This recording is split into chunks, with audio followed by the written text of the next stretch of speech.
Matin, 76 électeurs appelés demain aux urnes pour élire le président de la Fédération camerounaise de football, Seydou Bomonjoya et Samuel Eto'o-Fils, sont les candidats déclarés favoris parmi les 4 sur la ligne de départ, indique le journal de Georges Alain Boyomo, journal qui se veut beaucoup plus explicite sur cette information dans les articles parus en page 14 et en page 15. S'agissant toujours des élections à la Fédération camerounaise de football, le quotidien Info Matin présente le candidat Samuel Eto'o comme étant l'homme qu'il faut. Le président de l'instance fêtière du football national est donc élu demain, samedi 11 décembre, par un collège de votants de 60. Signale au moins 5 personnes mortes, brûlées vivantes. Ce fameux mercredi noir à Bamenda, à plusieurs maisons d'habitation détruites. Le journal précise que cette action est selon les autorités locales, suite à des conséquences causées par un sécessionniste qui aurait attaqué un détachement des soldats au front dans cette zone en crise. Le journal The Guardian Post en parle en plus détail dans sa parution en page 3. Et cet autre conflit venu s'ajouter à ceux qui menacent la paix et la stabilité du Cameroun, dont parle le quotidien Le Jour. Il s'agit du conflit dans le Logone et Chari. La situation est telle qu'elles sont nombreuses, ces populations contraintes de déserter leurs terres, maisons et autres biens pour trouver refuge ailleurs afin d'avoir la vie sauve. Le journal d'Aman Mana parle de 30 000 Camerounais déjà qui se sont réfugiés au Tchad voisin. Quand la fin de cette guerre tribale, que font les autorités pour y mettre un terme? Élément de réponse dans les colonnes du journal bleu, le journal d'Aman Mana, qui est bien évidemment un kiosque ce jour. La lecture transversale des journaux en direct de la ville aux 7 collines se poursuit avec le quotidien de l'économie, le journal de Thierry Ekouti. Partage avec nous les retombées du plan triennal spécial jeune, près de 8 430 projets déjà financés. Ce chiffre est du ministre de la Jeunesse et de l'Éducation civique Mounouna Fotou. Le MINJEC a donc dressé le bilan de cette initiative lancée en 2006 hier, ici même à Yaoundé. C'était au cours de l'ouverture du premier salon international de promotion des entreprises ayant bénéficié justement des financements du plan triennal spécial jeune. Le journal, le quotidien l'économie de Thierry Ekouti en parle en plus détail en page 3. La suite est avec le quotidien Econews, le journal d'analyse et d'enquête économique de Pascal Djibamou s'intéresse à l'adoption du projet de loi de finances 2022. Le journal évoque l'embarras des ministres face aux parlementaires de la Chambre haute du Parlement camerounais, justement au cours d'une plénière présidée hier par le Premier ministre par le premier vice-président du Sénat, Aboubakari Abdoulaye, j'y arrive. Par ailleurs, l'amido de Ray Bouba. Les sénateurs ont adopté le projet de loi de finances 2022 lors de l'adoption par chapitre. Les ministres ont été surpris d'être invités au perchoir, au pupitre, si vous le voulez, pour rappeler leurs enveloppes sollicitées. Le journal propose justement les coulisses de cette plénière qui s'achève ce jour par la clôture de la session budgétaire du mois de novembre 2021. Econews en parle en plus détail dans les articles parus de des pages 5 à 6 dans sa parution de ce jour. On reste dans le chapitre consacré à l'économie avec défis actuels. Daniel Onaondo parle de la situation économique en zone CEMAC dans les colonnes du premier news magazine camerounais de François Bambou. La CEMAC fait face à une tension de trésorerie, affirme-t-il, qu'on peut d'ailleurs voir son affirmation en première de couverture, une situation due au faible taux de reversement de la taxe communautaire d'intégration par les États membres. Le président de la commission de la CEMAC donne d'amples explications sur cette information-là dans l'article que signent nos confrères, article que vous retrouverez bien évidemment dans les colonnes du journal en page 3. pour être beaucoup plus précise. Et on continue avec le journal La Météo de Dieudonné Mveng qui parle également économie puisqu'on va évoquer le prix du ciment avec Luc Magouan-Bagatangna qui appelle au strict respect justement du prix en vigueur dans une correspondance adressée ce 9 décembre aux directeurs généraux des sociétés productrices de ce matériau de construction. Le ministre du Commerce rappelle également qu'en attendant l'aboutissement de leur concertation du 7 décembre 2021 avec le gouvernement, les entreprises sur les prix tarifs et escomptes sont réglementés par la loi. Le journal de Dieudonné Mveng en parle un peu détail dans l'article paru en page 3. On continue en santé avec le quotidien Éco Santé, le journal de Joseph Mbemboum, également un kiosque. Ce matin s'intéresse au tabagisme au Cameroun, réduire la consommation de 30% à l'horizon 2025. Le titre justement qui barre la une de ce journal. Réduire efficacement la consommation du tabac et le nombre de décès liés aux produits du tabac constitue donc l'un des objectifs majeurs du projet GATE phase 4 de l'Organisation mondiale de la santé pour la lutte contre le tabac au Cameroun, dont le lancement des activités a eu lieu le 8 décembre 2021 à Yaoundé. Le tabagisme est l'une des principales causes de maladies non transmissibles, rappelle le journal, maladie qui entraîne bien évidemment des décès prématurés et des handicaps graves par moment. Éco Santé en parle en plus détail dans l'article que signe notre confrère en page 6. Et cet autre journal que nous recevons à l'instant, il s'agit de l'artisan de paix qui nous amène au Logon Echari pour parler de la terre des conflits fratricides dont on a d'ailleurs fait allusion d'entrée de jeu de cette lecture transversale des journaux. Un conflit entre pêcheurs Mosgoum, Massa et éleveurs arabes Choua dans cette partie du pays fait état de plusieurs morts, des blessés, des maisons incendiées et des déplacés internes. Malgré le renforcement des mesures sécuritaires dans cette localité située dans la région de l'extrême nord du pays, une forte tension continue donc de faire son bon nombre de chemins. Bien évidemment, les populations sont celles-là qui payent le plus lourd tribut. En tout cas, Artisans de paix en parle un peu de détail dans sa parution de ce vendredi 10 décembre 2021. Et avec Artisans de paix, on met la clé sur le paillasson de la revue de presse Acte 1 en direct du studio de la ville de cette colline. Merci d'avoir été des nôtres. Restez scotchés, vous le savez, l'exercice poursuit cette fois-ci du côté de Douala. On y va immédiatement avec le concours de Lionel Kepfeu qui assure derrière la baie vitrée. On retrouve Michael Chipkio déjà bien en poste pour la suite de cet exercice. Mike, bonjour, bon début de week-end. Qu'est-ce qui fait la une des journaux du côté de Douala ce vendredi matin? Bonjour Karel et très bon week-end à Yaoundé. La suite ici à Douala avec le messager qui reparle de cette taxe sur les transferts d'argent contenus dans la loi de finances 2022 qui a été adoptée à l'Assemblée nationale il y a quelques jours avec les mouvements consuméristes qui sont vent debout contre cette taxe. Ces organisations qui crient au vol organisé étaient réunies à Yaoundé.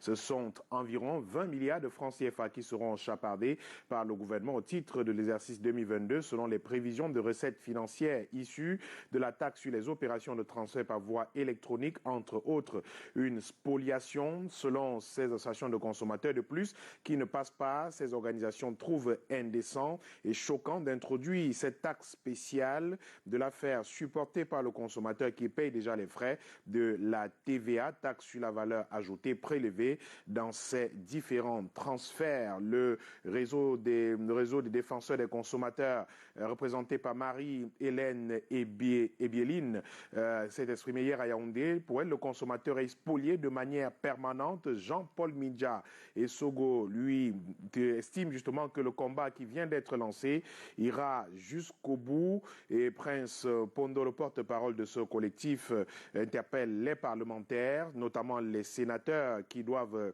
recevoir ce texte dans quelques jours maintenant. Mais tout savoir sur sur ce taxe sur le transfert d'argent dans les colonnes du journal Le Messager de ce jour, qui a sa une principale, vous le voyez, repas des élections à la Fédération camerounaise de football. La nuit des longs couteaux annoncée, la nuit des longs couteaux, l'élection aura lieu demain. Eto'o et Seydou et la nuit des longs couteaux, les deux candidats sont les principaux favoris de l'Assemblée générale élective, à l'issue de laquelle on aura l'identité du prochain président de la Fédération camerounaise de football.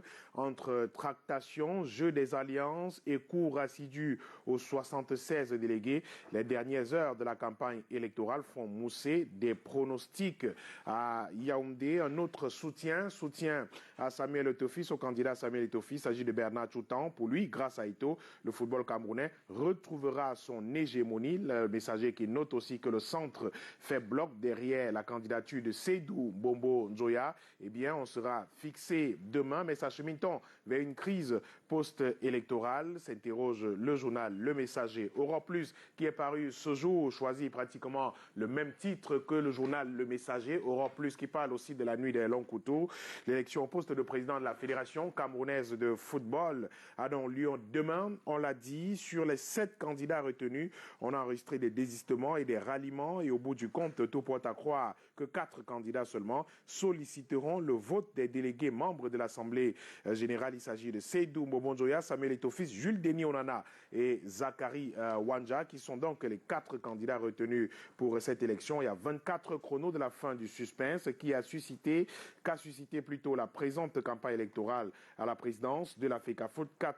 Ces 4 candidats affûtent toujours leurs armes, et aujourd'hui on pourrait assister encore à des ralliements derrière Samuel Eto'o ou Seydou Bombo Nzoya. D'ailleurs, le Pichichi a entrepris depuis peu une vaste campagne de réconciliation avec ses aînés qu'il avait offensés hier. Mais ces derniers ont-ils une quelconque influence sur l'électorat de la FECAFOOT? Question posée par Europe Plus.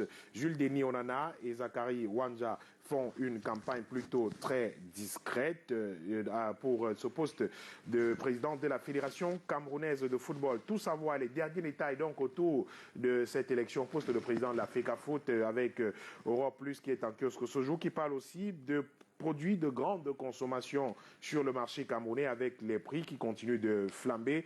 Eh bien, le ministre du Commerce vient d'interpeller des vendeurs de ciment. Le ministre du Commerce, comme surpris, a sommé les fabricants plutôt de ciment d'annuler l'augmentation des prix, toujours en train de rassurer les consommateurs. Le ministre du Commerce semble finalement pris à son propre piège, presque dépassé par les événements, écrit le journal de Michaud Moussara avec Luc Magloire Bagatangana, qui a donc adressé hier une virulente correspondance aux directeurs généraux des sociétés productrices de ciment avec pour sujet entente entre les opérateurs sur le prix du ciment. Il constate effaré que ceux-ci ont, de façon concertée, à travers des communications écrites dont il détient les éléments, décidé de procéder unilatéralement à une augmentation de leur prix de vente, respectivement de 500 et 300 francs CFA par sac, selon le type de ciment, et le ministre de rappeler les termes de la loi portant sur la concurrence, en particulier les règles traitant de l'entente sur les prix, tarifs, barèmes ou escomptes. Le ministre du Commerce interpelle également ses correspondants sur la réglementation en matière d'activité commerciale dans le pays s'agissant de certains produits de grande consommation. L'interpellation du ministre du Commerce, publiée en extrait dans les colonnes du journal Europe Plus, le billet hebdomadaire paru ce jour, qui parle aussi de la situation dans le Logone et Chari, paralysé aujourd'hui. Le département éponyme est au point, mort depuis la résurgence des affrontements intercommunautaires.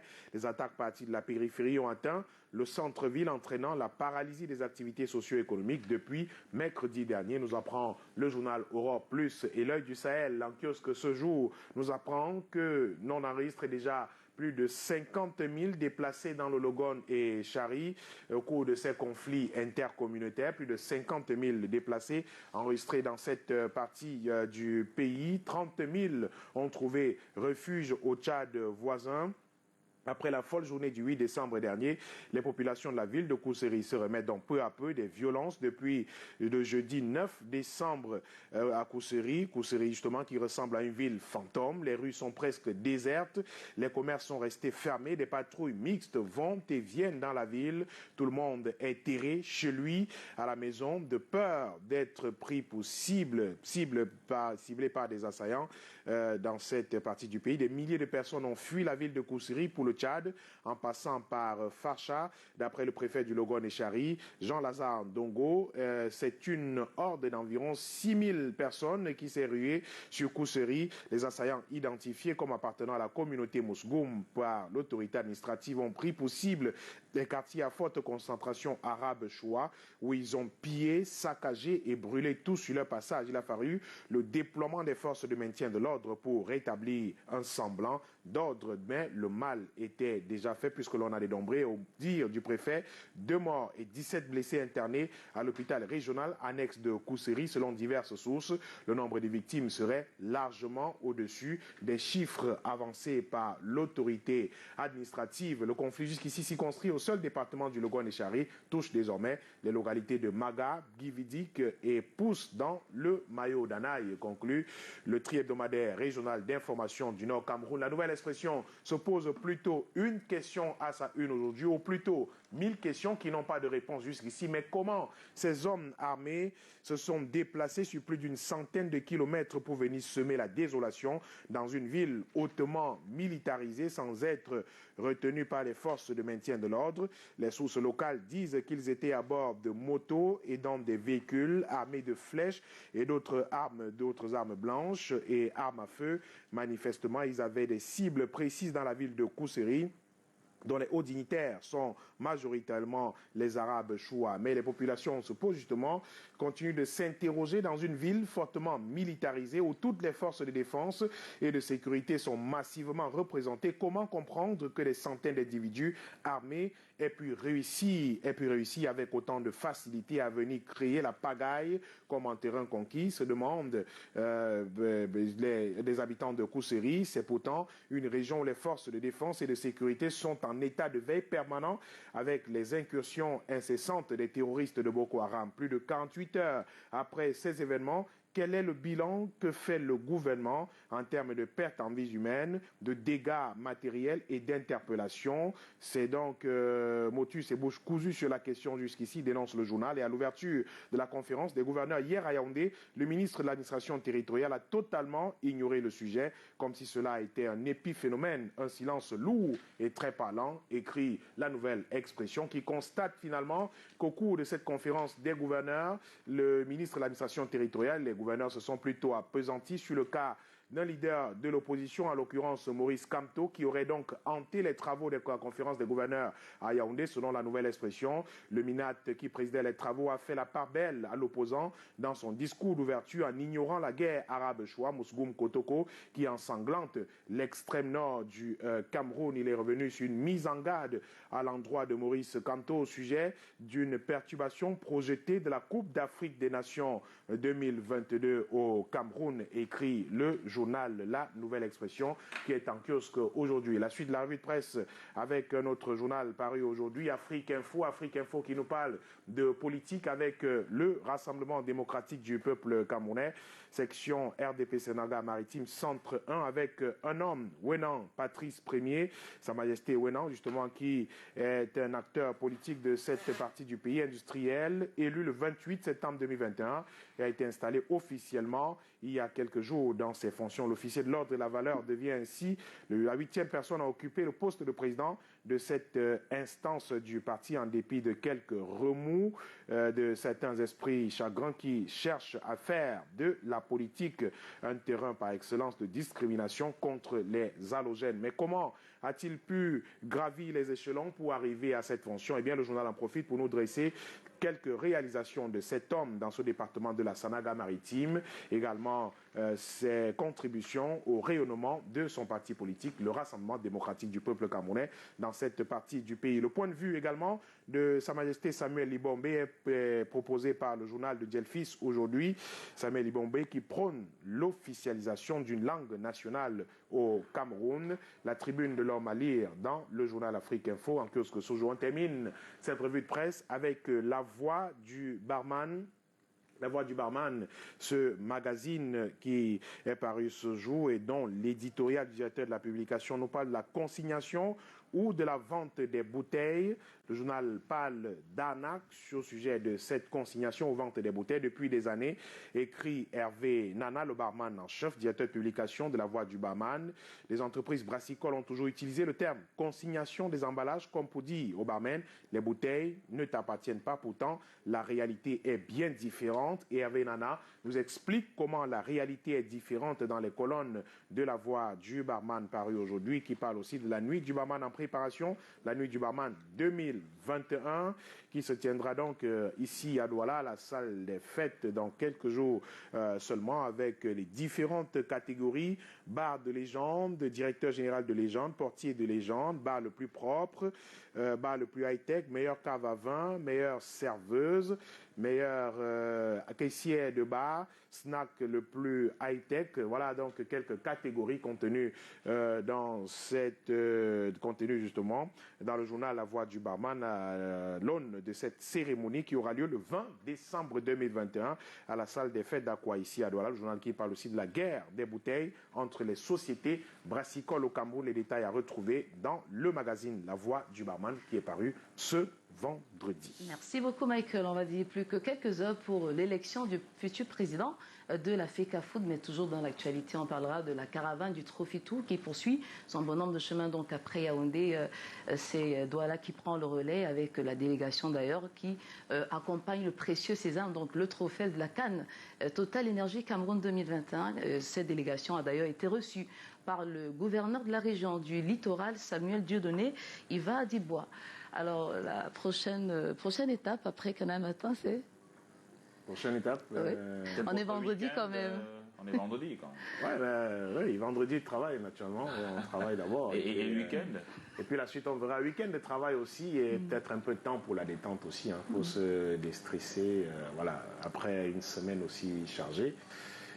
Voilà, mais en travaillant tout naturellement. Voilà. D'accord. Et c'est un week-end plutôt calme, on va dire. Okay. Ça rejoint une citation de Confucius qui disait que quand vous découvrez justement l'objet de votre passion, vous cessez de travailler, vous ne travaillez pas, mais vous vous plaisez justement à cette art-là, si on peut se le permettre. Merci encore, Michael, on vous souhaite le meilleur. Un week-end reposant et surtout très inspirant. Super. Et donc à suivre, après vous, Michael, on recevra bien évidemment le docteur, le phytothérapeute Marcel Tiaguet tout à l'heure pour nous parler de nutrition, encore de nutrition. Quand on sait que ce mois de décembre est un mois festif et que d'ici quelques jours, l'abondance sera au rendez-vous en termes de nourriture et autres. Donc il faudrait bien évidemment bien calibrer ce qu'on doit manger pour ne pas avoir soit des indigestions ou encore de prendre des kilos superflus. Et puis nous parlerons des événements qui ont marqué l'histoire du monde. Nous sommes un 10 décembre et à 8h depuis Yaoundé, on aura André Mirabeau-Mao pour l'essentiel de l'actualité sportive. Mais avant, mesdames et messieurs, la pub.